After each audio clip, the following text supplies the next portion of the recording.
तर असं काय एवढं मोठं कार्य म्हणजे माझ्या हातून काही झालेलं नाही. परिणामी ते मी करण्याचा खूप खूप दिवसापासून प्रयत्न करत आहे. छोटंसं झालेलं आहे, पण निश्चितच भविष्य काळात मी करेल. पण सध्याची परिस्थिती बघता शेती क्षेत्राची आपल्या महाराष्ट्र शासनानं सुद्धा ठरवलेला आहे की एक विषय हा कृषीचा, जो की फार पूर्वीपासून अंगीकृत करणं गरजेचं होतं, तो अजून पण केलेला नाही. पण निश्चितच 1 ते 2 वर्षामध्ये आपल्या शालेय स्तरावर कृषी हा विषय अनिवार्य करण्याची विचार चालू आहे आणि तो होईल 1-2 वर्षामध्ये. तर ही गरज का भासली? आपला आपला देश, भारत देश हा कृषी प्रधान देश आहे असं आपण म्हणतो, बरोबर आहे? कृषी प्रधान देश कशाला म्हणायचं? ज्या देशाची अर्थव्यवस्था किंवा ज्या देशाचा बराचसा वर्ग जो 50% जास्त 70% हा शेती क्षेत्राशी निगडीत आहे, म्हणून हा देश कृषी प्रधान आहे. पण दुर्दैवाची बाब अशी आहे की अजून पण आपला जो शेतकरी आहे तो तळातच आहे किंवा तो गरीब अवस्थेमध्ये आहे.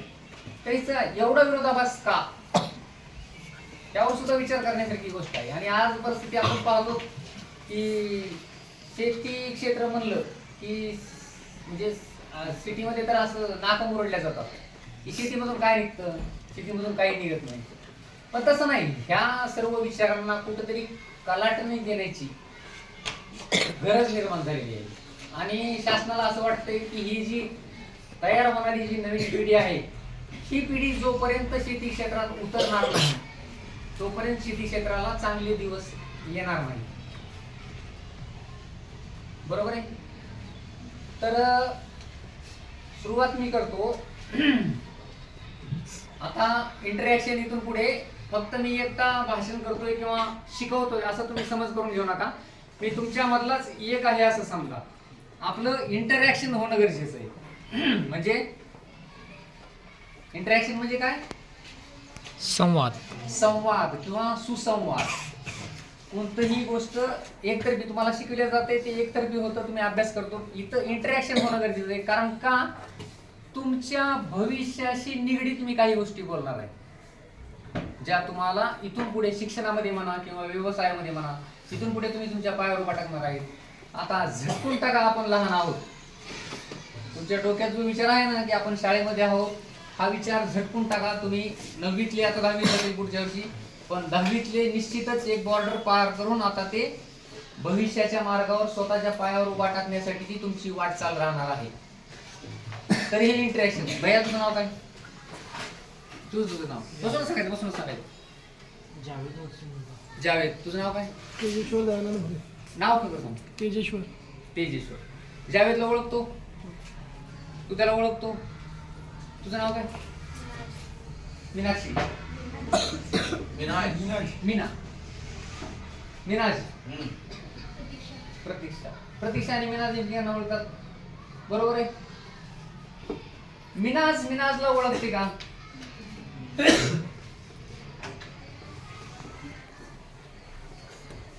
मिनाजला ओळखते का? प्रतीक्षाला ओळखते का?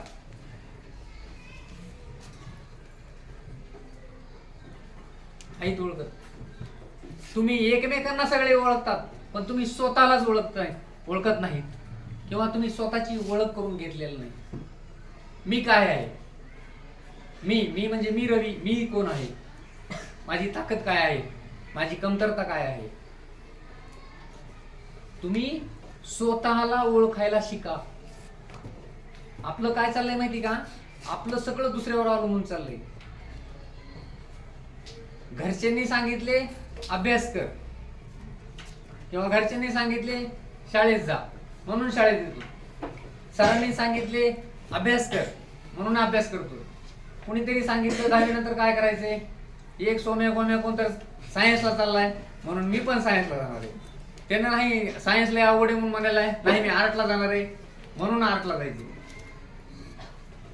मी ओळखा. मी म्हणजे काय? मी म्हणजे एक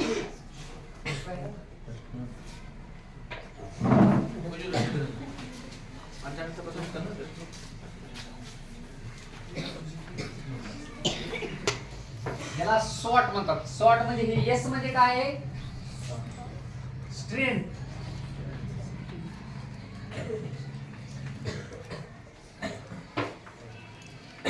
डब्ल्यू म्हणजे वीकनेस. ओ म्हणजे अपॉर्च्युनिटी.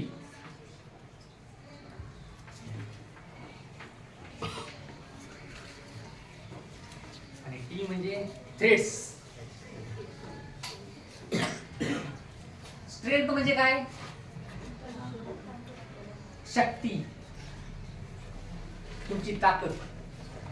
हे मी मधलं ओळखायचं हे तुम्ही स्वतः आहात. आता इतरांच्या ओळखी बस करा किंवा त्या होतच राहणार आहेत, त्या माहितीच आहेत आपल्याला. मी कोण आहे, माझ्यामध्ये काय आहे, हे शोधायला शिका. यस म्हणजे स्ट्रेंथ. स्ट्रेंथ म्हणजे शक्ती, तुमच्यातले बलस्थाने कोणते, तुमची ताकद काय आहे. उदाहरण काय सांगतात, एखाद्याला एकदाच वाचलं की लक्षात राहतं, एखाद्याला तीच गोष्ट दोनदा तीनदा वाचावी लागते तेव्हा लक्षात राहतं. म्हणजे ज्याला दोन तीनदा वाचल्यानंतर लक्षात राहतं त्यानं ओळखून घ्यायला पाहिजे की मला मेहनतीची गरज आहे, मला जास्त वेळ त्या गोष्टीसाठी मला जास्त वेळ देण्याची गरज आहे. हे ओळखा, मी स्वतःला ओळखा. त्यानं एकदा वाचलंय, मी एकदाच वाचलं तरी लक्षात राहते असं नाही. बुद्धी ही प्रत्येकाला दैवानं दिलेली एक देणगी आहे, ती सारखी नाही. पण बाकी सगळं सारखं दिलेलं आहे. मग ज्याच्याकडे समजा थोडीशी कमी आहे त्यानं मेहनत करून ही मिळवू शकतो. त्यासाठी तुम्हाला कळणं गरजेचं आहे ना की माझ्याजवळ काय आहे आणि काय नाही. दुसरी गोष्ट काय आहे, विकनेस. माझी कमतरता काय आहे, माझ्या लक्षात राहत नाही, मग मला जास्त वेळ स्टडी करावा लागेल. मी सकाळी लवकर झोपेतून उठत नाही, सकाळी उठून मी अभ्यास करू शकत नाही, ही आपली उणी होईल. रात्री थोडं जास्त वेळ बसा, दुपारी खेळायचा वेळ कमी करा, सुट्टी दिवशी जास्त वेळ द्या. अपॉर्च्युनिटी, संधी. पुढे भविष्यामध्ये तुम्हाला संधी शोधता आली पाहिजेत. संधीदार फक्त एकदा किंवा दोनदा ठोठावते, ते पण नशीब असेल तर. नसेल तर आपल्याला संधी स्वतःला शोधाव्या लागतात. जारचं पाणी कोण पित होतं का? एक सोपं उदाहरण आपल्या समोरचं. पूर्वी जारचं पाणी कोण पित होतं का? या 10 वर्षापूर्वी झालंय, फार जुना काळ सांगत नाही मी, या 10 वर्षापूर्वी पेत नव्हतं. जारचं पाणी पिण्याची सवय लावली ऍडव्हर्टाईज करू की शुद्ध पाणी प्या नाहीतर आजारी पडाल, शुद्ध पाणी प्या नाहीतर आजारी पडाल. आपल्या आजोबा पंजोबापासून कोणीही पाण्यामुळे आजारी पडत नव्हतं शक्यतो शरीराला. तशी शरीराला सवय बनली. आज जारचे लाखो प्लॅन्ट तयार झाले, तशा संध्या निर्माण केल्या आणि व्यवसाय सुरू झाले. तशा संध्या सुद्धा आपल्याला शोधता आल्या पाहिजेत, ट्रेड्स.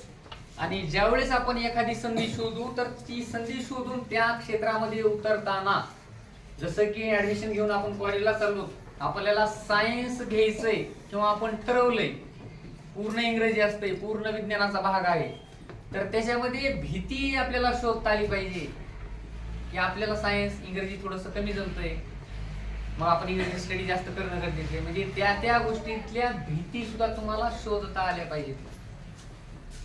आणि ह्याचं अनालिसिस किंवा ह्याचं विश्लेषण करणे म्हणजे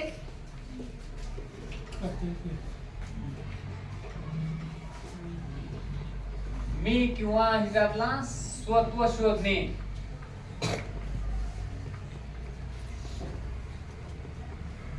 लक्षात येईल मी काय म्हणलं ते? आठवण करून चाललंय सगळं. तुम्ही जेनजी जनरेशन आहेत. जेनजी म्हणजे ज्यांनी जन्मल्यापासून मोबाईल बघितलाय, अशा जनरेशन आहेत. 2000 पासून नंतर जे जन्म झालेले आहेत ना, ते आमच्या पिढीपेक्षा खूप फास्ट आहेत. त्यांची आकलन शक्ती आमच्यापेक्षा खूप जास्त आहे, म्हणजे तुमच्या पिढीची. फक्त काय माहिती का, आकलन करण्यासाठी जो बुद्धीचा जो वापर आहे ना, तो फक्त वेगळ्या दिशेला चाललेला आहे. तो एक योग्य दिशेला आणा आणि स्वतःला ओळखा.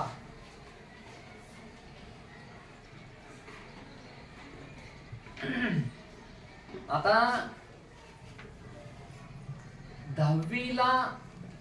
10वीचा निकाल लागल्यानंतर 10वीला किती टक्के पडते यावर तर अजिबातच पुढचं नियोजन करू नका. आपल्याला 10वीला 90%, 95%, मला वाटतं 100% सुद्धा पडायला जातात. त्यावर विचार करू नका. आपण कुठपर्यंत आहोत, आपला अभ्यास कुठपर्यंत आहे यानुसार पुढचे निर्णय घ्या. जसं की तुम्ही 10वी नंतर काय काय आहे कोणाचे नियोजन मला सांगा. एक दोघा तिघा जणांचं नियोजन सांगा. 10वी झाल्यानंतर 10वीचा मिक्सर बसलेत ना आता. 9वी 10वी मिक्स आहेत. हा 10वीचे एक दोघा जणांनी एक दोन मुलांनी सांगा की 10वी नंतर काय आहे त्यांच्या डोक्यात.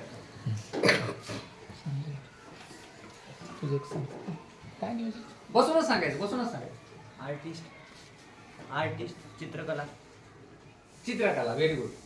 अजून एक मुलगा 10वीचा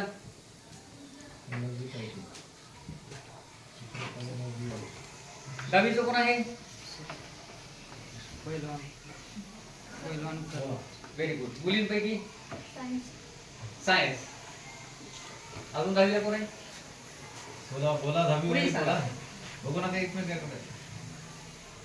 मोठा आवाज. तेवढं बारीक तुला ऐकू नाही गेलं बोललेलं. मला कधी जाऊ सायन्स. ठीक आहे. आता हे कशानुसार तुम्ही ठरवलं. आता ह्याचं समजून घेतो की त्यानं त्याला कुठेतरी ती कला आधीपासून त्यानं त्याच्यामध्ये आहे.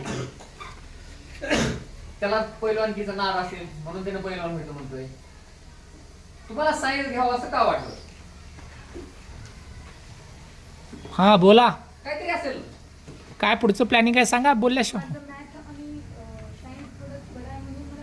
Very good. ही स्ट्रेंथ आहे आणि ही स्ट्रेंथ तिने ओळखलेली. हे तुमचं बलस्थान आहे ना हे तुम्ही ओळखलंय. हे सांगायचं काय व्हायला माहिती का. दुःख दुसऱ्याला 80% पडले घ्यायचं नाही. सॉरी, दुःख मला 80% पडले घ्यायचं नाही. समोरच्याला 81 पडले घ्यायचंय. सध्या मार्केटमध्ये काय चाललंय माहिती का. आपले सुख दुःख आपण दुसऱ्यावर अवलंबून ठेवले. आपले दुःख आपण दुसऱ्यावर अवलंबून ठेवलेले आहेत आणि आपले सुख सुद्धा दुसऱ्यावर अवलंबून ठेवलेले आहेत. तुम्ही तुमचा आलेख बघा. तुम्ही तुमचा आलेख चढता राहणं गरजेचं आहे. तुम्ही बाजूच्याकडे जर ठरवून तुम्ही तुमच्या बाजूला जर एखादा 60% वाला असेल तर तुम्ही लय खुश राहताल ना. मग तुम्हाला 75% पडले त्याला 60% पडले तर तुम्ही जास्त खुश होणार ना. आणि तुमच्यापेक्षा जास्त 1% कोणाला पडल्यानंतर तुम्ही दुःखी होणार असं नाही. तुमचा आलेख हा चढता राहणं गरजेचं आहे. त्यामुळं आता 10वी नंतर आपल्याला शिकायचंय काय, पुढे काय करायचंय ह्याचा तुम्ही स्वतः अगोदर विचार करा. तुमच्यावर बऱ्याच वेळेस काय होतं, बर्डन ठेवलं जातं की नाही तू सायन्सच घेतलं पाहिजे, नाही तू आर्ट्सच घेतलं पाहिजे, किंवा माझा मित्र सायन्स. आज बरेच जण आहेत जायला यायला सोबत मित्र आहे म्हणून सायन्स घेतो. हे नाही कारण. हे नाही. तुमचे बलस्थान शोधा आणि त्यातून तुमचं सर्वात महत्वाचा टप्पा आहे तुमचा 11वी आणि 12वीचा. तुमचं करिअर ठरणार आहे. पुढे तुम्हाला भविष्यात काय बनायचंय ते तिथून पुढे ठरणार आहे. जर तुम्ही प्रशासकीय अधिकारीच बनणार असताल, मी काय म्हणतोय लक्षात घ्या, जर तुम्ही प्रशासकीय अधिकारी जर बनणार असताल तर तुमच्या कोणत्याही शिक्षणाला अट नाही. तुम्ही काहीही शिकून प्रशासकीय अधिकारी होऊ शकतात. आपल्या महाराष्ट्रामध्ये किंवा भारतामध्ये देशामध्ये सुद्धा ही सोय करून ठेवलेली आहे की तुम्ही हे डॉक्टर झालात तरच तुम्ही प्रशासकीय अधिकारी होणार आहेत. तुम्ही BA झालात तरीही प्रशासकीय अधिकारी होणार आहेत किंवा इंजिनियर झाला तर होणार असं नाही. तुम्ही कोणतंही ग्रॅज्युएशन केला तरी तुम्ही प्रशासकीय अधिकारी होऊ शकतात. ज्यांनी अधिकारी होणार आहेत त्यांच्यासाठी शिक्षणाचं काही विषय नाही. पण ज्यांना अधिकारी सोडून इतर काही व्हायचं आहे त्यांना मात्र तुम्हाला विचार करून करावा लागेल. मग अधिकारी जर सगळ्यांना सोयीचं आहे तर सगळे अधिकारी होऊ शकतील का? होऊ शकतील का? हे मी रेशो लिहितोय.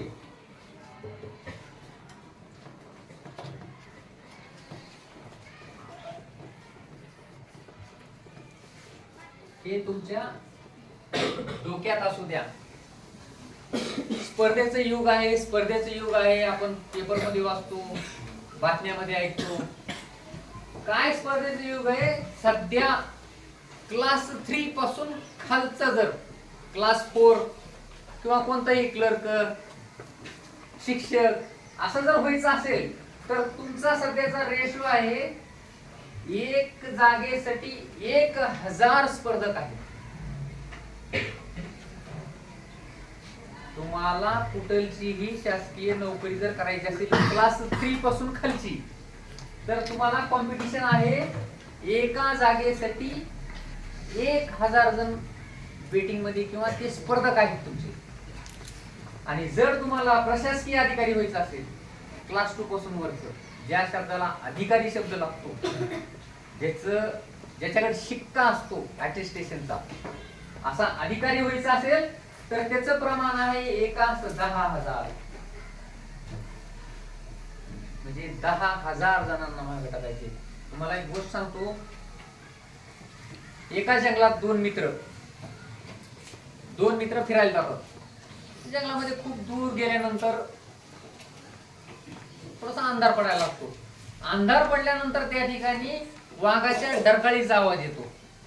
ह्या दोघांच्या पण लक्षात येतं की इथं कुठतरी जवळपास वाघ आहे. वाघ आहे म्हणजे आता जीवावरच बेतणार.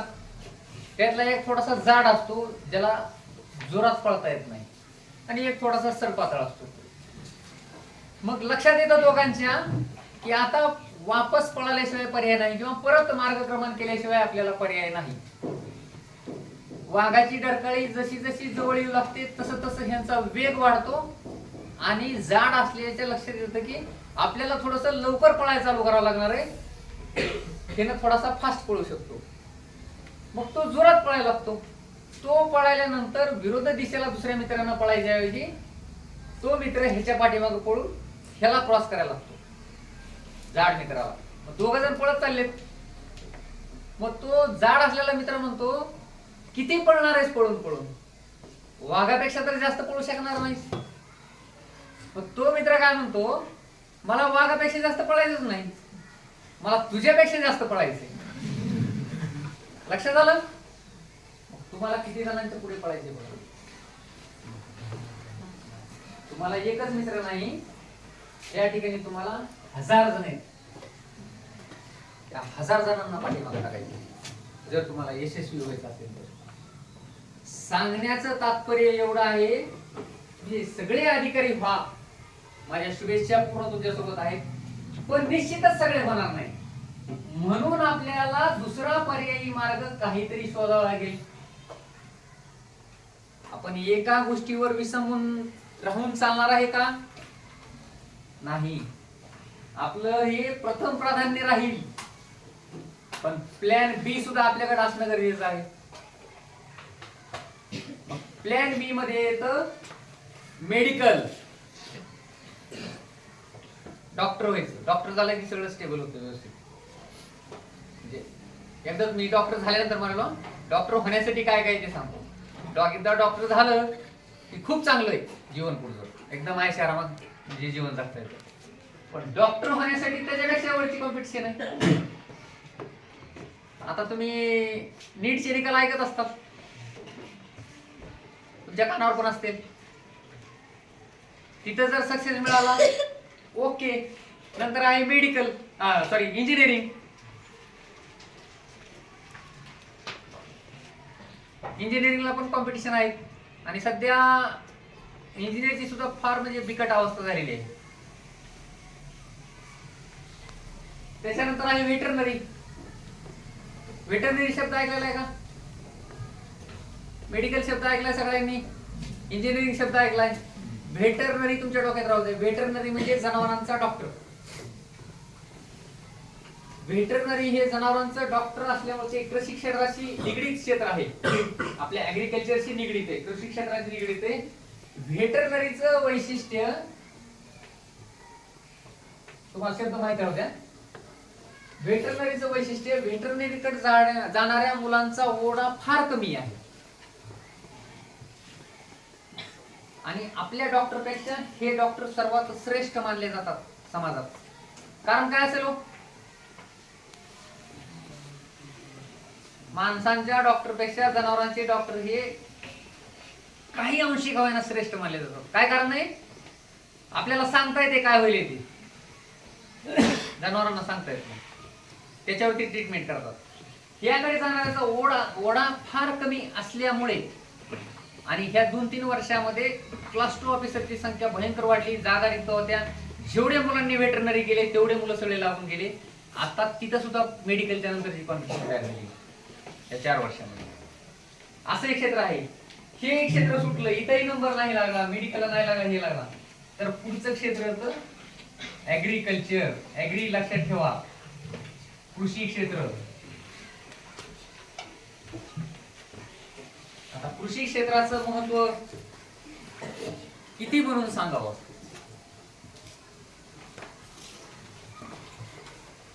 कृषी क्षेत्राचं महत्व किती म्हणून सांगावं?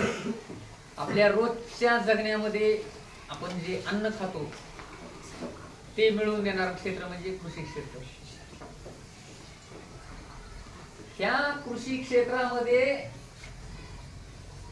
तुम्ही काम करायचं जर ठरवलं तर ह्या ठिकाणी तुम्हाला सर्वात जास्त असणारा स्कोप आहे.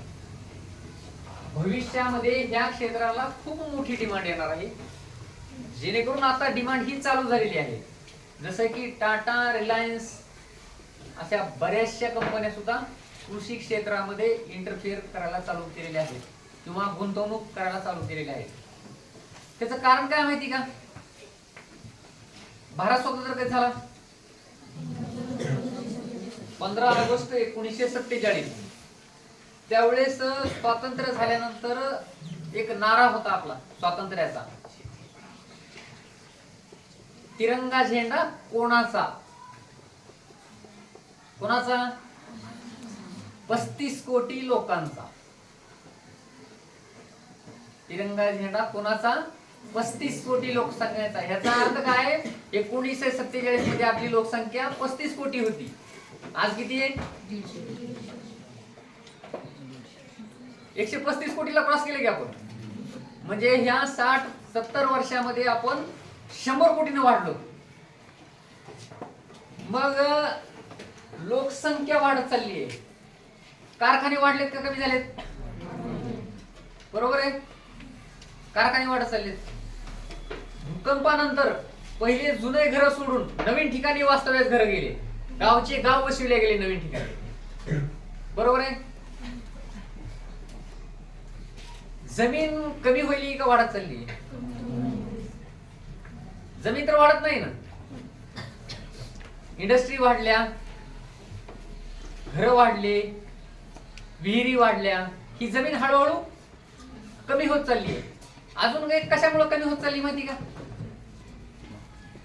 लोकसंख्या जशी वाढली तशी घरातले भाऊ वाढत चालले ना. मग आपल्या आजोबांना समजा 50 एकर जमीन असेल, त्यांना 4 मुलं, पुन्हा 12.5 आली, पुन्हा पुढे 2-2, पुन्हा 6-6, पुन्हा 2-2, पुन्हा 3-3. हे क्षेत्र इतक्या मोठ्या प्रमाणात कमी होत चाललंय, ते लक्षात येत नाही. फक्त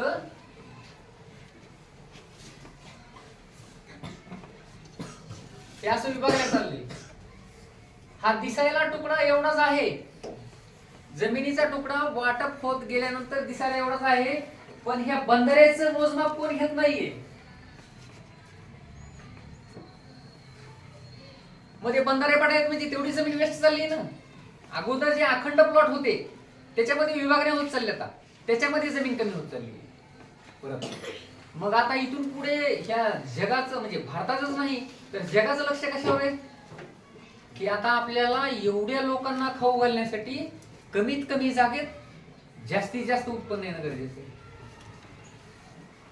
बरोबर आहे. मग ते उत्पन्न येणार कसं? उद्योगच तर येत नाही ना, रेग्युलर पद्धतीने तरी येणार नाही. मग त्याच्यामध्ये सुधारित तंत्रज्ञानाचा वापर करावा लागणार. आणि ह्या सुधारित तंत्रज्ञानाच्या वापरासाठी म्हणून आपण त्याच्यामध्ये शिक्षण घेणं गरजेचं आहे किंवा त्याच्यामध्ये तरबेज होणं गरजेचं आहे, जेणेकरून आहे त्या क्षेत्रामध्ये किंवा कमीत कमी क्षेत्रामध्ये जास्तीत जास्त उत्पन्न घेणं सोयीचं होईल. हा भविष्यातला सर्वात मोठा स्कोप आहे. तुमच्या लक्षात येत आहे मी काय म्हणतोय ते? जमीन कमी होत चाललीये आणि उत्पन्नाची गरज वाढत चाललीये, अन्नधान्याची गरज वाढत चाललीये. दुर्दैवाची गोष्ट अशी आहे की भारतामध्ये महाराष्ट्र आणि महाराष्ट्रामध्ये आपला धाराशिव जिल्हा हा कडधान्य पिकवणारा जिल्हा म्हणून ओळखला जातो. कडधान्य पिकवणारा जिल्हा. आपल्याकडे सध्या प्रथिनांचं जे प्रमाण आहे, विशेषतः मुलांपेक्षा प्रथिनांचं प्रमाण हे जास्त प्रमाणात लागतं आणि त्याचं सेवन अत्यंत कमी आहे. तर हे प्रथिने जे मिळतात, प्रोटीन्स, हे प्रोटीन्स कडधान्यामधून सर्वात जास्त मिळतात. कडधान्य म्हणजे कोणते कोणते येतात?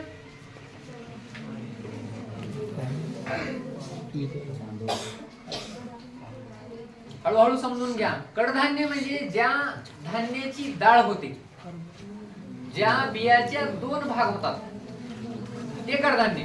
तूर, मूग, उडीद, हरभरा हे पिकविणारा जिल्हा म्हणून आपला जिल्हा नावाजला जातो. आपल्याकडे सुद्धा कडधान्याची खूप खूप कमतरता आहे किंवा आपल्या शरीरामध्ये प्रथिनांची कमतरता आहे. तर ह्या अशा काही बारीक सारीक गोष्टी आहेत ज्यामुळं कृषी क्षेत्राला भविष्यात डिमांड येणार आहे. मग ज्यावेळेस तुमच्याकडून हे ऑप्शन सगळे सुटत जातील त्यावेळेस तुम्ही कृषी क्षेत्र निवडायला हरकत नाही. मी तो उभा टाकून जे तुम्हाला सांगण्यासाठी जे आलेलो आहे ना, तर ते सांगण्यासाठी आलेलो आहे की तुम्ही कृषी क्षेत्र निवडायला हरकत नाही. त्या अगोदरचे सगळे ऑप्शन वापरून झाल्यानंतर तुम्ही जर डॉक्टर होणार असाल आणि तुमची तेवढी ॲबिलिटी असेल तर मी तुम्हाला बिलकुल कृषी क्षेत्राकडे या म्हणणार नाही. पण ज्यावेळेस तुमच्या हातातून सगळे बाण सुटून जातील आणि तुमच्या हातात काही राहणार नाही, त्यावेळेस आपलं एक हक्काचं क्षेत्र आहे, ज्या क्षेत्रामध्ये तुम्ही खूप चांगलं नाव करू शकतात जर मेहनत आणि अभ्यास दोन्ही जर केलं तर.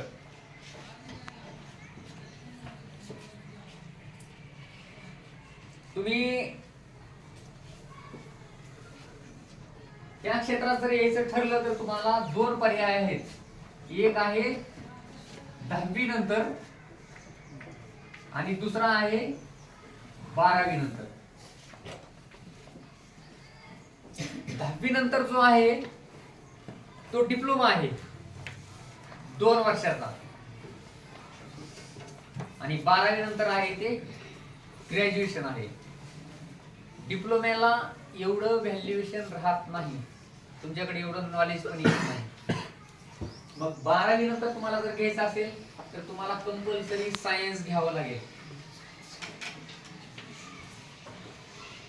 आणि 12वी नंतर तुम्ही ऍडमिशन करू शकता पुढे BSc ऍग्रीकल्चर.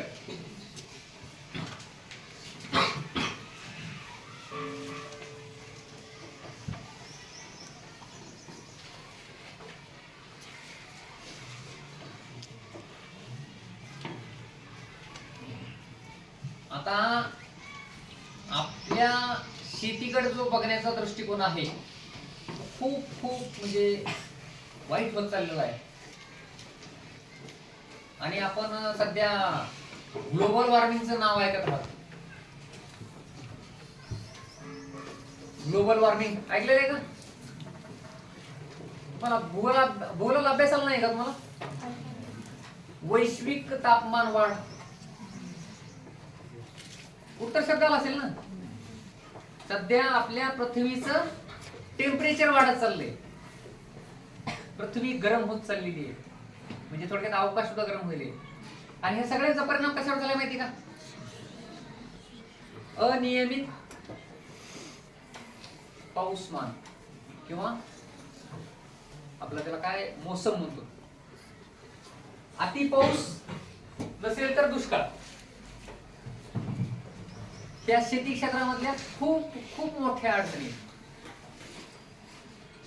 आणि ह्या 5-7 वर्षामध्ये ह्या अडचणींमुळे शेतीची उत्पादकता खाली खाली खाली होत चालली आहे.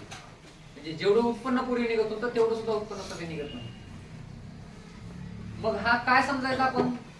स्कोप समजायचा ह्यामध्ये सुधारणा करण्यासाठी की ह्यामध्ये सुद्धा आपण चांगल्या पद्धतीनं उत्पन्न काढू शकतो. कधी?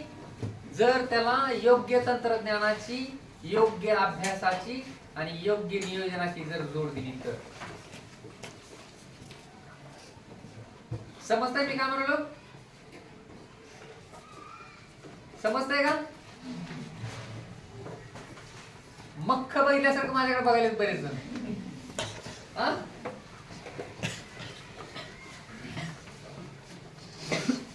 तुम्ही बीएससी ऍग्रिकल्चर केल्यानंतर, तुमचं बीएससी ऍग्रिकल्चर झाल्यानंतर तुम्ही व्यवस्थित पद्धतीनं स्वतःची शेती मी तुमच्या पुढे ऑप्शन ठेवले. आता मी तुमच्या तिकडच्या शिक्षणाकडून मी आता कृषी क्षेत्राकडे वळायलो.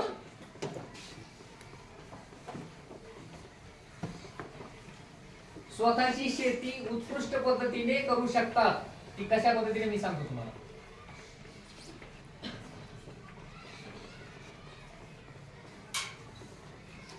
आपण सध्या तूर, उडीद, मूग याच्या पलीकडे जायला तयार नाही. बरोबर आहे सगळ्यांना? तुरळक तुम्ही कुठे तर बघत असाल सध्या प्लॉट दिसायला येतं, आधुनिक थोडीशी शेतीकडे वळायला येतं. कलिंगड आहे, खरबुजासारखं पीक आहे, ज्यांच्याकडे पाण्याचं बऱ्यापैकी उपलब्ध साधन आहे अशांनी केळी लावलेली आहे, काही जण ऊस लावत आहेत. ह्या ऊस लागवडीमध्ये सुद्धा आपल्याकडचा जो शेतकरी वर्ग आहे तो अजून पण 35 ते 40 टनाच्या पुढे जायला तयार नाही प्रति एकर. मग त्या प्रति एकर 40 टनाचा जर भाव बघितलो आपण सध्याचा 2,500 रुपयाप्रमाणे, तर त्याचे एकरी 1 लाख रुपये होतात. पण त्याने 40 ते 50,000 रुपये ऑलरेडी खर्च केलेले असतात. म्हणजे त्याला नेट प्रॉफिट मध्ये 50,000 मिळतात.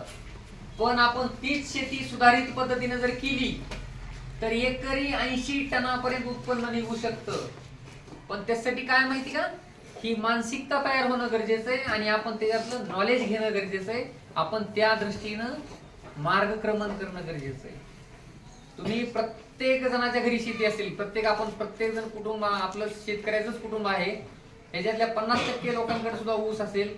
घरी जाऊन विचारा कोण तर 40 टनाच्या पुढे कोणाचं टनेज निघतंय का? आम्ही काही ठिकाणी आधुनिक पद्धतीने प्रयोग राबविले. आपल्या जमिनीमध्ये आणि आपल्या पाण्यावर सुधारित तंत्रज्ञानाचा वापर करून आपण 80 ते 85 टनापर्यंत गेलेलो आहोत. म्हणजे दुप्पट उत्पन्न. मग जर उत्पन्न दुप्पट होत असेल तर शेती का परवडत नाही? शेती परवडते.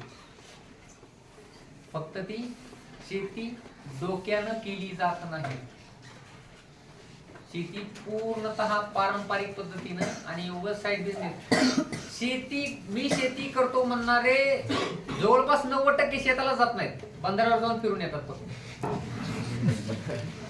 मी शेती करतो म्हणणारा जर खरा शेतकरी जर असेल ना, तर तो दिवसभर शेतातच असतो आणि त्याला पीक बोलतं, त्याला पीक सांगतं की मला ह्या अन्नद्रव्यांची गरज आहे, माझ्यावर हा रोग पडलेला आहे, माझ्यावर औषध मारा.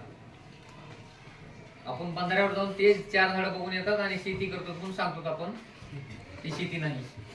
शेती ही तोट्यामध्ये निसर्गाच्या अवकृपेमुळेच गेलेली आहे आणि 2 नंबरला आपल्यामुळे गेलेली आहे.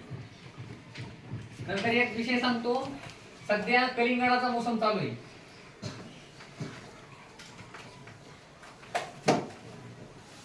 दोन महिन्यापूर्वी आम्ही एक प्लॉट तयार केलो होतो माझ्या कार्यक्षेत्रात. त्यावेळेस सगळ्या जणांचं म्हणणं होतं की इतक्या लवकर कलिंगड लावून 2 महिने म्हणजे माझ्या अंदाजानं ऑक्टोबरची लागवड होती. ती जस्ट पाऊस थांबला, अजून बऱ्याच जणांचे रान नीट केलेले नव्हते. त्यावेळेस अशी संधी, अशी अपॉर्च्युनिटी अंदाज बांधला की ह्या वेळेस कलिंगड कोणच लावणार नाही ह्या टायमिंग मध्ये. आणि जर आपण ह्या टायमिंग मध्ये कलिंगड लावलो तर त्याला रेट मिळू शकतो. तो प्लॉट आज सक्सेस झालेला आहे. एका एकर मध्ये 16 टन कलिंगड गेलेला आहे. 1 टन म्हणजे किती? 10वीचं कोण आहे? कोण तर सांगा मला. 1 टन म्हणजे किती किलो? 1000 किलो. बरोबर आहे. 16 टन म्हणजे 16,000 किलो. 16,000 किलो. सरासरी कलिंगडाचा भाव हा 6 रुपयापासून 12 रुपयापर्यंत असतो. 6 रुपये ते 12 रुपये. मग 12 रुपयाने किती रुपये होते? 16 गुणिले 12 करा.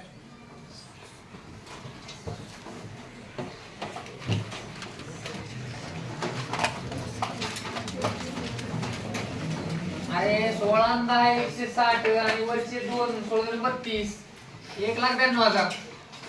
एवढे कॅल्क्युलेटर तुम्ही बघितल्यास कसं स्पर्धा परीक्षा द्यावं रे? हा 1,92,000. ते आमच्या शेतकऱ्याचं कलिंगड 24 रुपयाने गेलेलं आहे. ऑपॉर्च्युनिटी शोधली, संधी शोधली. पीक पद्धतीमध्ये बदल आहे, त्या पीक पद्धतीमध्ये केलेला बदल इतके पैसे देऊ शकतो. त्या रकमेच्या दुप्पट रक्कम झाली. असा वर्षामधला 1 किंवा 2 सीझन 1 किंवा 2 एकरसाठी जरी आपल्याला सक्सेस झाले, पूर्ण वर्षभर आपल्याला शेती यशस्वी जर केली तर आपण किती मोठे होऊ. केळी सारखं पीक आहे ज्यांच्याकडे बरंच खूप प्रमाणात पाणी असतं, पण त्याने ऊसाच्याच मागे लागतात. आणि ऊसाच तुम्हाला सांगू का, आपल्याकडे ऊसाला पाणी जास्त झाल्यामुळे टणी देत नाही. आपल्याकडे एवढं पाणी आहे की आपण त्याला एवढं पाणी देतो की त्याची वाढच होत नाही व्यवस्थित. केळीसारखं पीक आहे. केळीमध्ये गेल्या वर्षी सोलापूर जिल्ह्यामध्ये एक्सपोर्ट झाली. अरेबियन कंट्रीज मध्ये आपल्यातली केळी एक्सपोर्ट झाली. मग आपल्या इथे केळीला 20 ते 22 रुपये किलो भाव मिळतो. केळी डझनामध्ये विकल्या जात नाही, तुमच्या माहिती असतो. केळी सुद्धा किलो मध्ये विकल्या जाते मोठ्या मार्केट. 20 ते 22 रुपये किलोनं केळी जाणारी ज्यावेळेस एक्सपोर्ट झाली त्यावेळेस तिला 70 ते 80 रुपये किलोचा भाव मिळाला. मग तुमचं भले टनेज कमी निघालं आणि त्या क्वालिटीचं निघालं. सांगण्याचं तात्पर्य काय आहे की व्यवस्थित पद्धतीनं आणि चांगल्या व्यवस्थापनानं आणि चांगल्या अभ्यासू वृत्तीनं, पण ह्या सगळ्यामध्ये परत मेहनतच येते. जोपर्यंत आपण स्वतःहून ह्या सगळ्या गोष्टी करत नाही तोपर्यंत यश येत नाही. तर स्वतःची शेती सुद्धा खूप चांगल्या पद्धतीने फायदेशीर ठरते. द्राक्ष लावल्यानंतर द्राक्षाचा लागवडीचा खर्च खूप जास्त आहे. पहिल्याच वर्षी 2-2.5 लाख रुपये खर्च होतो 1 एकरला. गेल्या वर्षी एका शेतकऱ्यानं माळरानावर द्राक्ष लावले, आपल्या योजनेतून लावले. कृषी विभागामार्फत योजना आहे, त्याला अनुदान पण आहे. 2 वर्ष उत्पन्न निघत नाही असं म्हणतात. 11वा महिना चालू आहे, अजून 2 महिन्यामध्ये त्याचं पीक तुटतंय. कमीत कमी 12 ते 14 लाखाचं उत्पन्न निघण्याची सध्या आशा आहे. मी परवा दिवशी जाऊन प्लॉट बघून आलो होतो. 12 ते 14 लाख रुपये निघण्याची शक्यता आहे पहिल्याच वर्षी.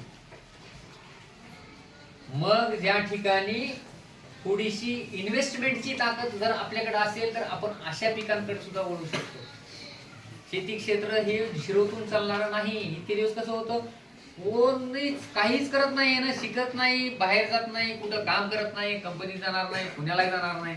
कर्मशेती म्हणजे आतापर्यंतचा जो वर्ग शेतीमध्ये आलेला आहे ना, तो पूर्ण निरक्षर वर्ग आहे, अशिक्षित वर्ग आहे. आणि अशिक्षित वर्ग हा शक्यतो दुसऱ्यांचे विचार स्वतःवर कधी ऐकून घेत नाही किंवा लागून घेऊ शकत नाही. त्याला स्वतःच खरं म्हणून चालतो.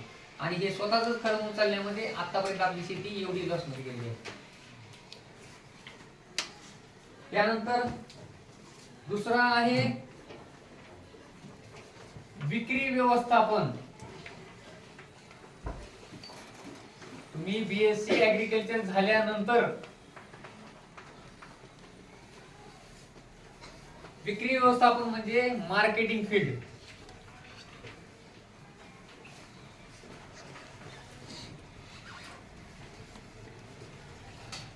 तुमचं बीएससी ऍग्रिकल्चर झालंय आणि तुम्हाला शेती घरची पण करण्याची इच्छा राहिली नाही आणि तुमचं बीएससी ऍग्रिकल्चर झालंय.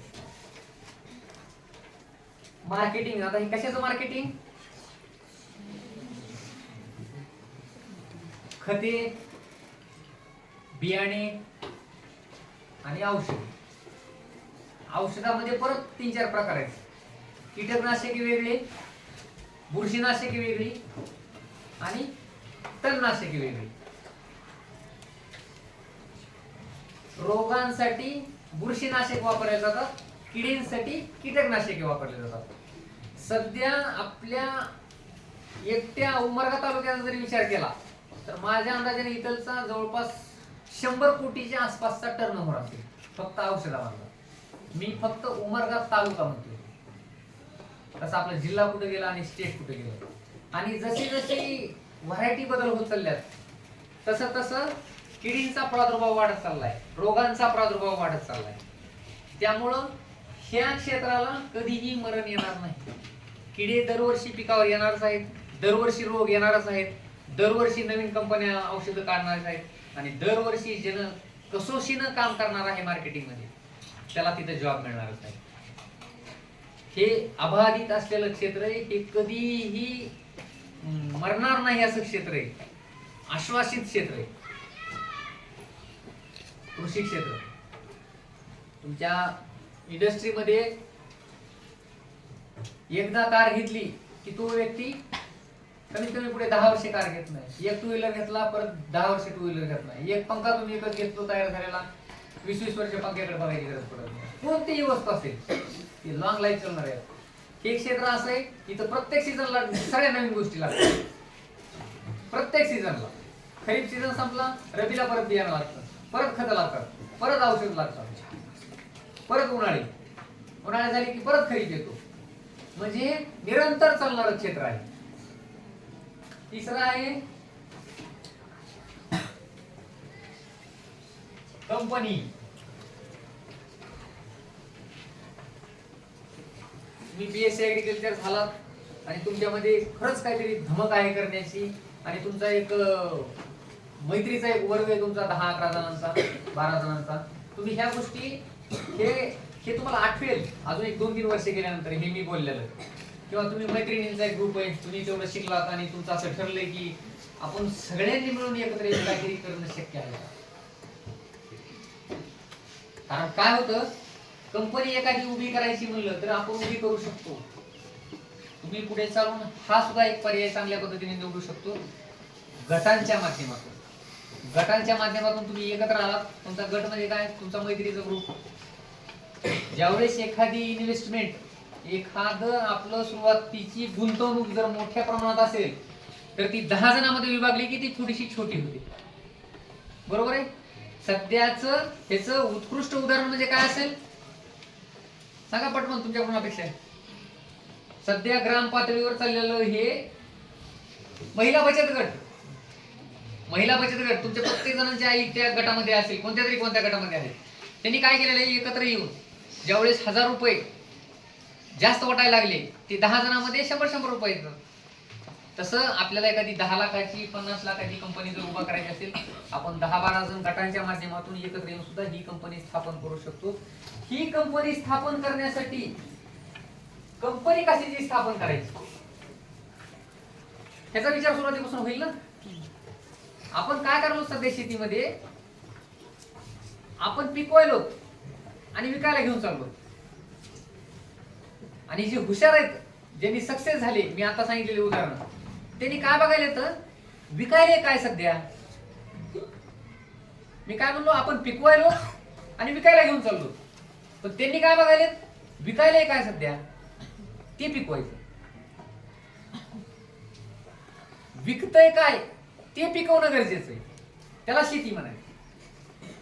आपण आहे ते पेरलो आणि पुन्हा विकायला चाललो. मग ते विकायला असं चाललो आपण की ते विकत घेणारे त्यांच्या मनाने ठरवले भाव आपल्या हातात नाही ना. पण ज्यावेळेस विकतय काय हे तुम्हाला कन्फर्म झालं की 100% आपलं विकणार आहे, त्यावेळेस तुम्ही काय केलं, तुमच्या दरवाज्यात व्यापारी घेऊन जातात. मी आता सांगितलेले जेवढे उदाहरण आहेत तेवढे सगळे जाग्यावरून सेल झालेला आहे. मग तो खरबुजाचा असेल, कलिंगडाचा असेल किंवा केळीचा असेल. मग तुम्हाला त्यावेळेस हा विषय कंपनीचा, त्यावेळेस तुम्हाला अगोदर काय विचार करावा लागेल, विकतय काय ते तयार करावं. मग हळूहळू तुमच्याकडं ठिबक सिंचन आहे,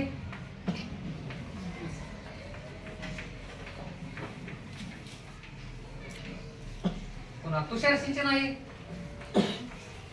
खते आहेत, औषध आहेत, मायक्रोन्यूट्रिएंट आहेत, अशा अनेक गोष्टी आहेत त्याच्यामध्ये तुम्ही करू शकतो. आता ह्याच्यामध्ये मला अजून एक सांगायचं राहिलं.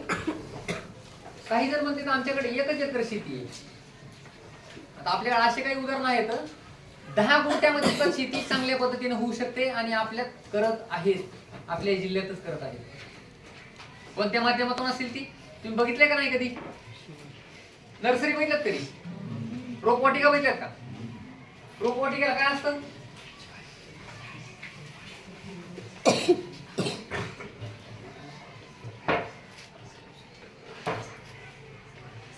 हे आता स्ट्रक्चर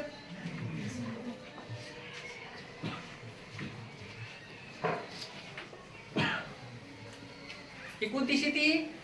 संरक्षित शेती. ह्याच्यावर सुद्धा तुमच्याकडे डिप्लोमे आहेत. तुम्ही बीएससी एग्रीकल्चर झाल्यानंतर ही संरक्षित शेती कशा पद्धतीने करायची नाही, ह्याच्यामध्ये कोणती पिकं घ्यायची, अशा पद्धतीने शेती केल्यानंतर ह्याच्यावर कसल्याही प्रकारचा वातावरणाचा परिणाम होत नाही. तुम्ही जशाला तसं उन्हाळ्यामध्ये सुद्धा हिवाळ्याची पिकं घेऊ शकतात, हिवाळ्यामध्ये सुद्धा तुम्ही पावसाळ्याची पिकं घेऊ शकतात. ऑड सीझन पिकं घेण्यासाठी ही पद्धत आहे. ह्याच्यामध्ये फुलं असतील, भाजीपाला असेल किंवा तुमच्या सौंदर्य प्रसाधनामध्ये वापरल्या जाणाऱ्या काही औषधी वनस्पती, काही सुगंधी वनस्पती सुद्धा ह्याच्यामध्ये घेऊ शकतात. आणि ह्या सर्व बाबींसाठी शासनाकडून भरघोस सबसिडी आहे किंवा अनुदान आहे. हे सर्व कधी लक्षात येईल तुमच्या? ज्यावेळेस तुम्ही कृषी क्षेत्र निवडता, तुमच्या शिक्षणासाठी कृषीचं क्षेत्र निवडता. इतक्या संधी आहेत. त्याच्यातलं पण पीक एकदा तुम्ही पीक लावलंय आणि वर्षभर चालतंय, अशी पण काही पीक आहेत. काही तुम्हाला 3 महिन्याला बदलायचे असेल तसे पण काही पीक आहेत. कंपनीच्या बाबतीत झालं. नंतर तुम्हाला हे सगळं काहीच करायचं नाही, तुम्ही कन्सल्टंट होऊ शकता.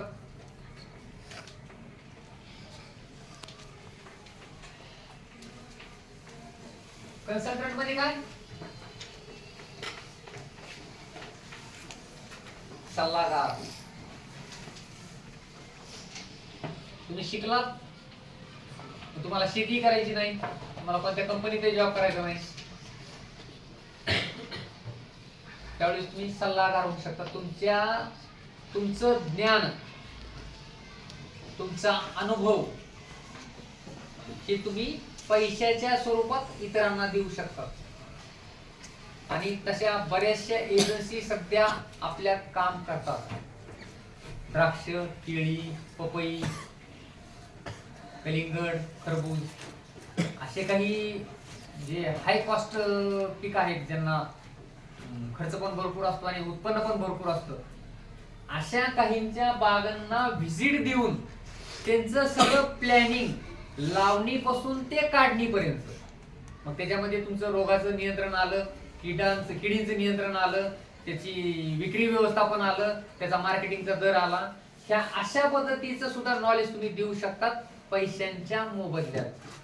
आपल्याकडे तुमच्या माहितीत असे काही कन्सल्टंट आहेत ज्यांनी वर्षाला 15-15 लाखांचं त्यांचं पॅकेज आहे. ती ग्रामीण भागात फिरतात, 2 व्हीलरवर फिरतात, कारण त्यांना शेत हिंडायचं असतं. 15 लाख पॅकेज म्हणजे महिना किती झाला पगार? 1.25 लाख रुपये होते का? पण हे कधी? तुम्ही कृषी क्षेत्र निवडल्यानंतरच्या ह्या संधी आहेत. पण कृषी क्षेत्र नुसतं निवडून चालणार आहे का? नुसतं निवडून चालणार नाही. तुम्हाला त्याच्यामध्ये तरबेज व्हावे लागेल, तुम्हाला त्याच्यामध्ये प्रावीण्य मिळवावं लागेल. आणि हे प्रावीण्य कधी मिळविता येईल? कधी मिळवता येईल? तुम्हाला त्याच्यात आवड असणं गरजेचं आहे आणि तुम्ही आतापासून प्रयत्न करणं गरजेचं आहे. तुम्ही प्रत्येक जण शेतामध्ये जातो का? बरोबर आहे. कधी विचार केलाय का तुम्ही? पप्पा म्हणताना की आपलं उत्पन्न ह्या वर्षी घटलं, ह्या वर्षी चांगलं उत्पन्न आलं, ऐकलं असेल ना? मग हे हा जो आलेख आहे हा असा न राहता एक ठराविक श्लोक असणार, पण तो चढत्या क्रमानं राहावा असं आपल्याला वाटत नाही का? की उत्पन्न आपलं घटलंच नाही पाहिजे, घडतंय का बरं? मग हे मार्ग नाही, दुसरा काही मार्ग अवलंबता येईल का? असा विचार कधी केलाय का? नाही. नसला केला तर इथून पुढे करावं लागेल. त्या दृष्टीने मी सांगितलेलं पहिल्यापासून तर तुम्हाला सांगितलो की क्षेत्र निवडताना स्वतःला ओळख. क्षेत्र निवडताना तुमचं स्वतःला ओळखल्याशिवाय क्षेत्र निवडू नका. इतरांच्या सांगण्यावर तर निवडूच नका. किंवा माझी मैत्रीण आणि माझा मित्र इथे चाललाय, हे चाललाय, ऑप्शन म्हणून निवडू नका. तुम्हाला इथंच आहे संधी. 9वी वाल्यांना विशेषतः 9वी वाले तुम्हाला अजून पुढचं 1 वर्ष आहे, पण ह्यांना अजून 1च महिना, 1.5 महिन्याचे. हे 10वी झाल्यानंतर तुम्ही लगेच विचार चालू करायचे की आपल्याला करायचंय काय. तर सध्या इंजिनिअरिंग, मेडिकल त्या क्षेत्रापेक्षा, आणि दुसरं एक महत्त्वाचं सांगायचं म्हणजे हे क्षेत्र थोडंसं कमी खर्चिक आहे एज्युकेशनच्या बाबतीत. आता तुम्हाला मेडिकल आणि इंजिनिअरिंगला जर लागायचं असेल, फ्री सीट मध्ये लागायचं असेल तर खूप म्हणजे खूप भयंकर कॉम्पिटिशन झालेली आहे. त्या कॉम्पिटिशन मधून सुद्धा तुम्ही वर निघालात तर तुम्ही निश्चितच त्या गोष्टीसाठी पात्र आहात, तुम्ही तिकडे जाऊ शकता. पण काही जणांना आर्थिक बाबतीत अडचण येते की तुमचा नंबर लागलाय पण प्रायव्हेट सेक्टर मधून किंवा प्रायव्हेट कॉलेजला लागलाय. अशा ठिकाणचा खर्च आपल्याला न झेपण्यासारखा खर्च आहे सामान्य माणसांना. कारण 20-25 लाख पर इयरची फीस आपल्यातला सामान्य शेतकरी हा देऊ शकत नाही. तर हे ऍग्रिकल्चरचं क्षेत्र निश्चितच तुम्हाला भविष्यामध्ये चांगल्या पद्धतीचं करिअर घडविण्यासाठी निश्चितच संधी उपलब्ध करून देणार आहे. आता अजून एक सांगायचं की ह्या प्रत्येक गोष्टीसाठी ज्यावेळेस तुम्ही ह्या क्षेत्रामध्ये उतरताल तर ह्या प्रत्येक गोष्टीसाठी तुम्हाला शासनाची सबसिडी आहे. म्हणजे तुम्हाला शासन उभारी देण्यासाठी मदत करतं, आर्थिक स्वरूपात मदत करतं. तुमचा कोणताही प्रोजेक्ट असेल, तुमचा कोणताही बिझनेस असेल ह्या संदर्भातला, किंवा तुम्ही स्वतःहून करणार असलेल्या शेतीमधला प्रत्येक घटक असेल, जसं की आधुनिक पद्धतीमध्ये तुम्ही बघितलं ना, कलिंगड लावताना खाली आच्छादन केले जातं, प्लास्टिकचं आच्छादन केलं जातं, तर काय म्हणतात? मल्चिंग. आता त्याच्या पुढे आले, काय आलंय आता? मल्चिंग करायचं, रोप लावायचं आणि त्याला झाकायचं. प्रॉपर झाकलेलं प्लॉट बघितलं नाही तुम्ही? वरून झाकलेलं पूर्ण पॅक असते, बंदिस्त. 1 महिन्यापर्यंत त्याला बंदिस्त ठेवतात ना रे. या सर्व गोष्टींना शासनाकडून 50% सबसिडी मिळते. म्हणजे टोटल आपण सर्व खर्च सुद्धा करण्याची गरज नाही. तर हे सगळं करत असताना क्षेत्र कोणतं निवडायचं आणि कशा पद्धतीने निवडायचं ह्यात थोडासा विचारपूर्वक निर्णय घ्या. त्याचं ऐकून आता तुम्हाला काही जास्त सांगत नाही, पण क्षेत्र एकदा तुम्ही निवडताना चुकलात तर ते वन वे रस्ता आहे तो. त्या वन वे रस्त्यातून आपल्याला परत फिरता येत नाही, ते पूर्णच करावं लागतं. आता तुमच्या काही शंका असतील तर विचारा. मला जेवढं तुम्हाला सांगायचं होतं कृषी क्षेत्रासंदर्भात तेवढं मी सांगून झालेलं आहे मला. आता तुमचे काही प्रश्न येऊ द्या. मला अपेक्षा आहे की तुमचे काहीतरी प्रश्न येतील. मी सुरुवातीलाच म्हणलो इंटरॅक्शन कोणते? तुषार सिंचन. सिंचनामध्ये सूक्ष्म सिंचन आणि प्रवाही सिंचन असे 2 प्रकार पडतात. तर सूक्ष्म सिंचनामध्ये एक आहे ड्रीप म्हणजे ठराविक अंतरावर छोट्या छोट्या 16 mm नळ्या, आपल्या नळाचा पाईप जसा असतो ना तसा पाईप टाकलेला असतो, त्यातून ठराविक अंतरावर थेंब थेंब थेंब पाणी पडत राहते. पुन्हा आहे तुषार सिंचनाने 20 फूट इकडं आणि 20 फूट इकडं असा पूर्ण परीघ धरून असं त्या नोझलनं असं पाणी फिरवलं जातं. म्हणजे पावसाच्या स्वरूपात जशा पद्धतीचं पाणी पडतं तसं तुषार सिंचनानं पाणी पडतं. मग ह्या तुषार सिंचनाला थोडंसं रिड्यूस प्रमाण, म्हणजे काय केलेलं आहे, 5 फुटाचे आहेत, 3 फुटाचे आहेत, 15 फुटाचे आहेत, 25 फुटाचे आहेत आणि 100 फुटापर्यंतचे पण आहेत. त्याला फक्त नाव आहे रेनगन. म्हणजे एका ठिकाणी जर उभा केलं तर त्याने इकडून 100 फुटाचा ते इकडे असा काटकोनातला परिसर पूर्ण पकडतो. तर हे सूक्ष्म सिंचन. तसं तुषार सिंचन. तुषार सिंचनामध्ये स्प्रिंकलर म्हणते त्याला. स्प्रिंकलर नंतर त्याच्यापेक्षा छोटा झाला मिनी स्प्रिंकलर. मिनी स्प्रिंकलर पेक्षा छोटा आहे तो मायक्रो स्प्रिंकलर. पण हे स्प्रिंकलरचेच भाग आहेत. म्हणजे हवेत उडून पाणी देणे, पावसासारखं पाणी देणे. सध्या आपल्याकडे बघायला मिळतात भरपूर. हरभऱ्याला वगैरे लावलेला असतो. बाकी विचारा. हा, मुलीमधून विचारा. तुमच्या 10वी लाजू नका, विचारा. पासून ते शेतीपर्यंत कोणत्याही क्षेत्रातलं काही विचारा. तुम्हाला शंका हे काही घ्यावं का ते घ्यावं का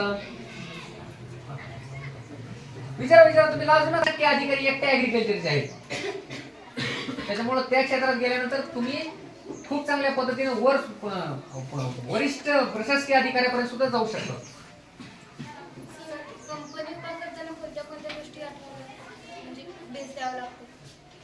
कंपनी उभा करताना कोणत्या कोणत्या गोष्टी विचारात घ्याव्या लागतात. हा, सर्वात पहिली विचारात घेण्यासारखी गोष्ट कंपनी स्थापन करताना आपण कंपनी कशाची टाकणार आहोत, त्या गोष्टीला मार्केट आहे का, म्हणजे तेवढा ग्राहक वर्ग खाली आहे का.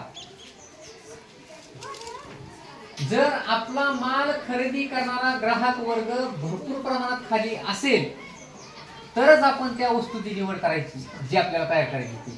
नसेल तर दुसरा पर्याय काय माहिती का, ही रेष आहे मी मारलेली, ही छोटी कशी करायची. एक मार्ग झाला. दुसरा मार्ग बरोबर आहे, मॅडमने सांगितलं. ह्याच्या बाजूला ही छोटी होती. 2 पर्याय आहेत. एक तर तिला पुसावं लागेल, एक तर दुसरी मार्ग. मग आपल्याला जर मार्केट त्या वस्तूसाठी ऑलरेडी मार्केटमध्ये खूप कंपन्या आहेत आपल्याबरोबर, बरोबर आहे, त्यांच्यापेक्षा मी कसा चांगला आहे हे दाखवावं लागेल, किंवा त्यांच्यापेक्षा चांगली क्वालिटी मला द्यावी लागेल. आणि फक्त द्यावी लागेल नाही तर त्या लोकांना पटवून सांगावं लागेल. आणि पटवून सांगण्यासाठी आणि पटवून घेण्यासाठी शेतकरी एवढा जड व्यक्ती कोणच नाही, त्यानं लवकर पटवूनच घेत नाही. त्याच्यामुळे तुमचं कौशल्य तिथं लागतं. तर कंपनी उभं करताना ही गोष्ट. दुसरी गोष्ट आपलं भाग भांडवल. आपण जे काही मिळवून करणार आहोत त्या भाग भांडवल किती जमा होणार आहे, त्याच्यावर आपल्याला सबसिडी किती मिळणार आहे आणि आपल्याला बँक लोन किती करावं लागणार आहे, हा टोटल गोळा बेरीज किती होईल, तेवढंच प्रोडक्शन आपण सुरुवातीला चालू करणे. या सर्व गोष्टी बारीक सारीक विचारात घेऊनच करावं लागतं. सगळ्यात महत्वाचं, कंपनी स्थापन करताना जर तुम्ही गटांच्या माध्यमातून करत असाल तर तुम्ही सगळे एका जीवातले असणं गरजेचं आहे. इथं बेंचवर बसलेले भांडणं करतात, बरोबर आहे. हळूहळू तुमचे भांडणं पण कमी होतात. आणि बाहेर निघा, त्या शाळेच्या बाहेर निघा. आता डोक्यातून तुम्ही आता शाळेच्या बाहेर निघा म्हणजे इथून निघायचं नाही, डोक्यातून शाळा काढून टाका. 10वीचे संपला आहे. आता तुम्ही कॉलेजला चालला, त्याचा अर्थ कॉलेजला पण मी रूम मध्ये जाऊन बसणार आहे. प्रॅक्टिकली तुम्हाला बसावेच लागणार आहे. पण तुम्ही डोक्यानं थोडंसं पुढे चला, एक पाऊल पुढे चला. मला काय बनायचे, मला काय व्हायचे, माझं भविष्य काय आहे, मी काय केल्यानंतर स्वतःच्या पायावर उभा राहायचे, मला आज ना उद्या माझं काहीतरी अस्तित्व तयार करावं लागेल. मी त्या मीला जागा करावं. मी काय आज कोण नाही, तुम्ही कोण आहेत. जावेद कोण आहे, जावेद ह्यांचा मुलगा. जावेदची स्वतःची ओळख तयार केली पाहिजे ना. जावेद कोण, ते चांगली शेती करणारा, वर्षाला 10 लाख उत्पन्न काढते, तो जावेद. जावेदची कंपनी आहे असं जावेद, ही ओळख. जावेद म्हणजे जावेदकडे बघू नका रे, त्यामुळे ते नाव घेत नाही. तर ही स्वतःची ओळख सगळ्यात. आणि ती स्वतःची ओळख इतरांना करून देण्या अगोदर आपण तर ओळख करून घ्यावी लागेल आपली. सुरुवात ज्याच्यापासून केलतो ना, तो तुम्ही स्वतःला शोधा. तो शोधला ना, बाकी सगळं सोपं जाते. आपण सगळे एकमेकांना शोधण्याचं परेशान आहोत. आपला बाजूलाच राहिला असं बाजूला राहतो तो. त्याला राहू दे नका, त्याला शोधा. तुमची ताकद ओळखा की आपण कोणत्या क्षेत्रामध्ये जाऊ शकतो आणि निश्चित जाऊ शकतो आपण. निश्चित जाऊ शकतो. पुढे विचार आणखीन. हां. सर आता आम्हाला BSc ॲग्रिकल्चर करायचं असेल तर किती वर्ष 12 12 नंतर 4 वर्षाचा कोर्स आहे तो. 12 नंतर 4 वर्ष. आणखीन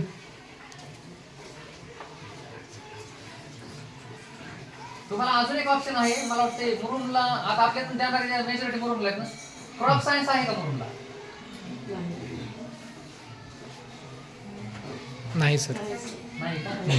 क्रॉप सायन्स एक असा विषय आहे की त्या ठिकाणी तुम्हाला तो 8% डिस्काउंट मिळतो BSc ॲग्रिकल्चरच्या ऍडमिशनसाठी. आणि तुमच्याकडे शेती आपला 7-12 जर असेल वडिलांच्या नावानं तर 12% ऑलरेडी आपल्याला डिस्काउंट आहे.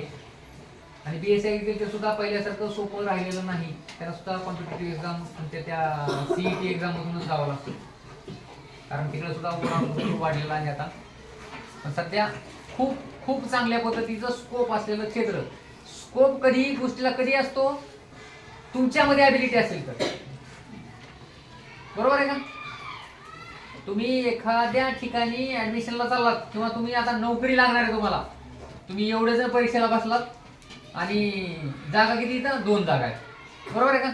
आता निश्चित पद्धतीनं तुमच्या 100 मध्ये 2 जण लागणार ही गोष्ट सगळ्यांना माहिती. पण तुमच्यामध्ये जो आत्मविश्वास आहे तो किती पाहिजे माहिती का? किती पाहिजे आत्मविश्वास? काय उत्तर असेल? आत्मविश्वास किती पाहिजे? तुम्ही सगळेजण त्या नोकरीसाठी गेलात ज्या ठिकाणी 2च जागा आहेत आणि तुम्ही सगळेजण बसलेले. आपल्या सगळ्यांचा आत्मविश्वास काय असतो माहिती का? नंबर लागावा 2 तर जागा आहेत. हा आत्मविश्वास असतो आपला. पण नाही, आत्मविश्वास कसा पाहिजे? मला किती लागणार जागा? मला 2 लागणार का? मला 1च लागणार ना. 1 अजून कोणतर लागेल म्हणजे त्या 2 मध्ये मी 1 आहे. हा आत्मविश्वास ठेवा.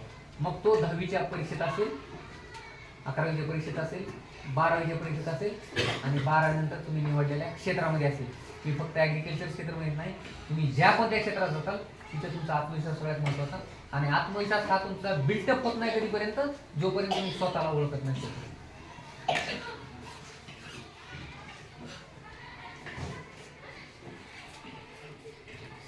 BSc ॲग्रिकल्चर मध्ये कोणकोणते विषय असतात? BSc ॲग्रिकल्चर मध्ये विषय तुम्हाला आता सांगून लक्षात येणार नाही. त्याच्यामध्ये पीकशास्त्र आहे, कीटकशास्त्र आहे, रोगशास्त्र आहे. तसं नाही सर, शिक्षणामध्ये शिकवताना कोणकोणते विषय शिकवतात? ते सांगावे तिथे विषय पूर्ण चेंज होतात. बायोलॉजी मधले पूर्ण विषय येतात. मग ते जसे आता तुम्ही सायन्सला घ्या समजा, आता तुम्ही 12 सायन्सला घ्या, बायोलॉजी, केमिस्ट्री, फिजिक्स, मॅथमॅटिक्स असे विषय राहतात. तिथं काय होतं? क्रॉप फिजिओलॉजी, क्रॉप ॲनाटॉमी, पुन्हा प्लांट पॅथॉलॉजी, इन्सेक्ट एंटॉमॉलॉजी, पुन्हा सॉईल सायन्स, मातीशास्त्र, हे सर्व पुन्हा तुम्ही त्या फील्डमध्ये जातात. पूर्ण ॲग्रिकल्चर तिथे विषय पूर्ण तुम्हाला नवीन आहेत त्या कोर्ससाठी. हळूहळू त्यांची ओळख पद्धत आहे. तर तुम्हाला आता ते लक्षात येणार नाही.